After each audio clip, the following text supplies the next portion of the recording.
Welcome to the video blog. I'm Doug Simon of DS Simon Productions. I'm here at the PR News Social Media Conference with one of the speakers, Kevin Dando, who heads digital media for PBS. Thanks so much for joining us. Thank you.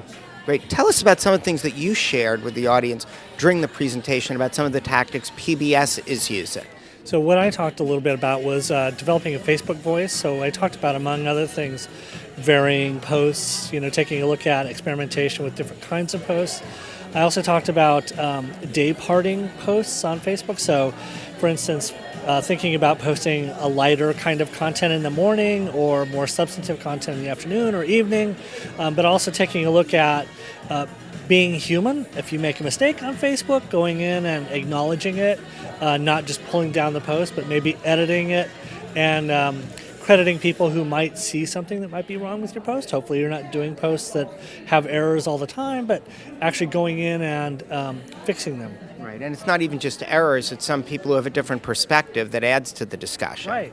You do want to make sure you're not just, your Facebook page is not a shill machine, so everything that you're doing is talking about yourself. Very, very common kind of tactic that people talk about here, but it's important to underscore.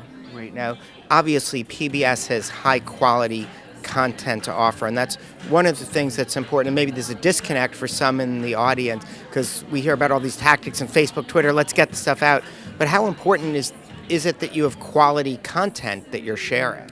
Well, it helps, and it helps greatly, but I think Facebook pages and Twitter accounts that don't have content that they can be pushing out can be taking a look at content that's similar to theirs that they think, if an audience has signed up for my Facebook page, they may also be interested in other kinds of content that's not directly aligned with my page, which that's just being a good member of the community. That's the kind of thing you want to push out.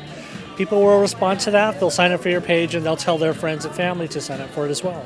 Yeah, so it sounds like it's a mixture of content creation, curation, and then distribution. It is. And one of the things I talked about in my presentation too was asking people on your page, what kinds of things do you like? What kinds of things do you not like? And you can get some really helpful responses that way, just asking people on the page. Now, do you find there's tremendous regional differences? I know one of your initiatives is trying to get some of the local PBS stations to engage with you and allow you to share their content on an online national platform. Well, going back to your question about quality content, we're really lucky there because we have hundreds of local PBS stations around the country that are producing content, really good content. So I'm asking them, we're trying to get them to come to the PBS page, to PBS, and actually have them pitch us to put content on the PBS Facebook page. And that's increasingly taking off. So we're really lucky in that way. Great. Well, thanks so much for sharing your thoughts and ideas and continued success. Thank you. I appreciate it.